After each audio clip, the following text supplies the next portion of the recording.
say thank you to Michael Saylor because he did a fantastic job in taking Bitcoin. In my view, he took it out of the gutter. Was he appeared on the scene, people were in the shitcoin world, like the Bitcoin Cashes and the Bitcoin's Satoshi Visions and all these other coins and projects and failed nightmares had some agency. People did give them a little bit of play, but when Michael Saylor appeared, and he was so articulate and so brilliant and so aggressive in his Bitcoin position that he really put everybody in the shade, and he did a great job doing that. Really a hero, a Bitcoin hero. Wait a minute, everyone. Get ready for the ultimate crypto investing website, the Bitcoin Seller. It's your golden ticket to an exclusive insiders club. Expert predictions, on-chain data, and breaking news, all for you. Imagine all crypto insights landing in your inbox daily, like having your own expert team. Don't miss this VIP opportunity. Click the link and secure your spot. Join now and ride the crypto roller coaster with the Bitcoin Seller. Michael Saylor, the Bitcoin hero. Max Keiser and Stacy Herbert are giving him a big shout out for bringing Bitcoin back into the game. In a world of confusing digital coins, Saylor saved the day by choosing Bitcoin over others like Bitcoin Cash and Bitcoin Satoshi Vision. The crypto scene was messy until Saylor came along, supporting Bitcoin like a true hero. Max and Stacy reveal why they love Michael Saylor. Grab your coffee, more Max and Stacy coming up. What's happening is, as you see with Wall Street now coming into Bitcoin with the spot ETFs, Larry Fink decided he wanted to have balls. And over there at Franklin Templeton, they look like they're going down the vagina route, right? Because they're going down the shitcoin route. They're talking about Web3. They've got their vagina out, which is not what we want. We want balls. We want testicles. We don't want vaginas in the Bitcoin space. We've got Kathy Woods. She's got balls, right? Which is interesting because she was born with a vagina, but she's got balls. With her ETF, ARC-B, she's Bitcoin, centric. She understands the Bitcoin philosophy and ethics. So, I stand by my word, Scott. We broke that story, and it's become ever more important. Actually, she was very early. Remember, she's been in Bitcoin since 2014, just like Abby Johnson from Fidelity. So it's actually the banking women, the Wall Street women who were first before all the men, I have to say. So Bitcoin are balls, but, with a female face. I think it also heralds like a new era for Bitcoin as we get into this halving. I think from 20 to 24 was the era of Michael Saylor. He defined that epoch of Bitcoin with his big buys of Bitcoin. And now we're entering into a new era, the Larry Finks of the world. And I'm looking over there at the Mid-East at Saudi Aramco, is a huge company with a lot of cash. I think they should get into Bitcoin. I think these are going to be the new mega players in the sovereign states and the sovereign wealth funds who are going to start buying big into Bitcoin. So it's this new era that we're entering into. And we should say thank you to Michael Saylor because he did a fantastic job in taking Bitcoin. In my view, he took it out of the gutter. Because when he appeared on the scene, people were in the shitcoin world, like the Bitcoin Cashes and the Bitcoin's Satoshi Visions and all these other coins and projects and failed nightmares had some agency. People did give them a little bit of play, but when Michael Saylor appeared, and he was so articulate and so brilliant and so aggressive in his Bitcoin position that he really put everybody in the shade. And he did a great job doing that. Really a hero, a Bitcoin hero. Michael Saylor was first. And I think, also you have to remember that Elon Musk was also involved and put that on his balance sheet and still has it on I believe it's the Tesla balance sheet from that same period, right after Michael Saylor. So to be fair, he has stuck with his Bitcoin position, most of it, at least on Tesla's balance sheet. And so those two were first. Elon Musk doesn't talk about it as much. He rarely talks about Bitcoin these days. But El Salvador, for a nation state, I think it was, President Bukele is definitely also, like you said, Michael Saylor will go down in history as the best investor, but certainly President Bukele will go down in history as one of the greatest leaders ever in history. So I think you'll see that.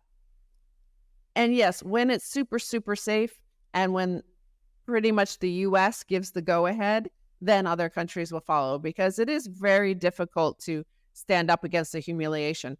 Michael Saylor did, right? As you said, people were mocking him. Many people were mocking him as it kept on going down and down and down.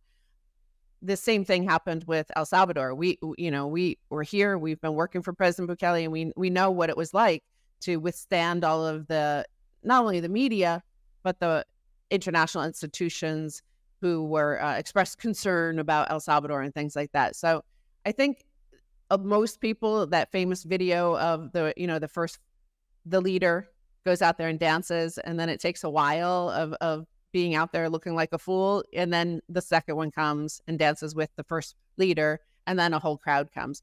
So I think there will be a second follower to El Salvador soon, I feel, in the next 18 months, because the bull market usually drives that sort of adoption at the high level. So I think there's going to be another smaller country like El Salvador. El Salvador is almost like a city state, right? So it's 6.5 million people here. That's smaller than New York City. So I think you'll have a similarly, like maybe a little bit bigger, but it'll still be relatively small country do the same. Max Keiser and Stacy Herbert talk about the big showdown between different kinds of money.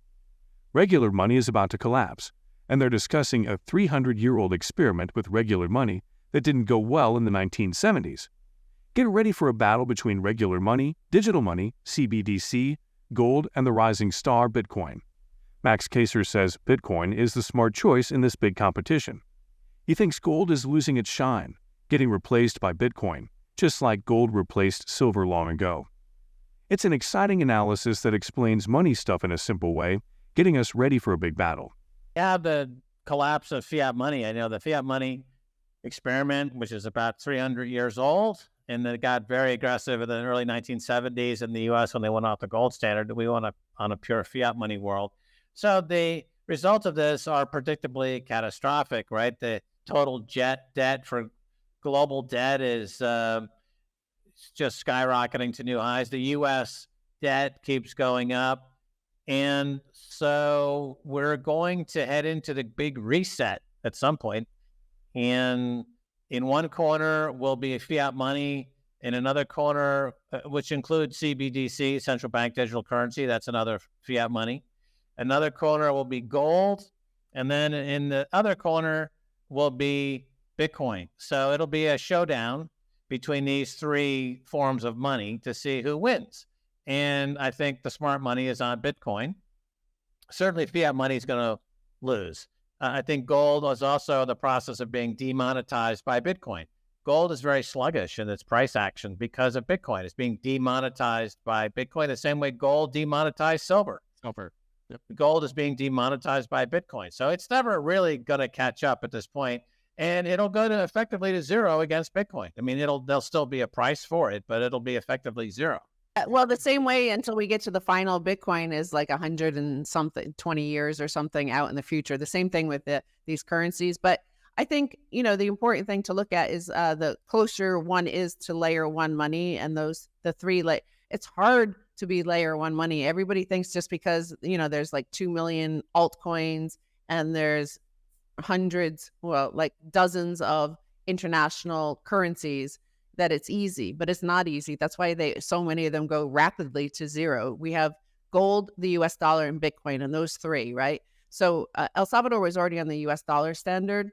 Any country the closest to either US dollar standard or all of those oil-rich countries which sell their commodities for, their oil for dollars, all commodity countries, they sell their commodities for dollars. So those are pretty much on a US dollar standard as well already because of the vast amounts of dollars they receive. So it's easier for them to therefore also introduce Bitcoin because they're not at risk of having no other fiat currency, the best fiat currency out there, right? So it could be the oil-rich countries. It could be Bhutan, by the way, as well. So oil that they sell or vast quantities of previously stranded energy, and Bhutan had a mass amount of stranded hydro. So now they're apparently mining. We don't know how much they're mining, but it looks pretty significant. So they're already pretty much, from what we've seen, on a Bitcoin standard already as well.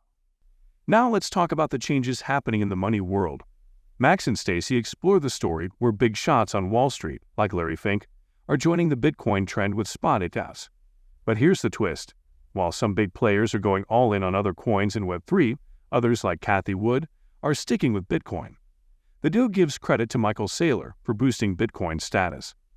They hint at a new phase with countries and big funds joining the Bitcoin game. It's a new era, and the Money Talks team gives a big shout-out to Michael Saylor.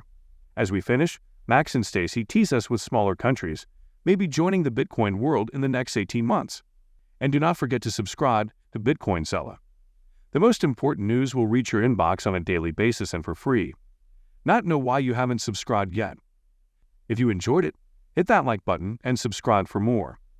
Remember, knowledge is power, and we're here to help you on your money journey. Until next time, happy investing.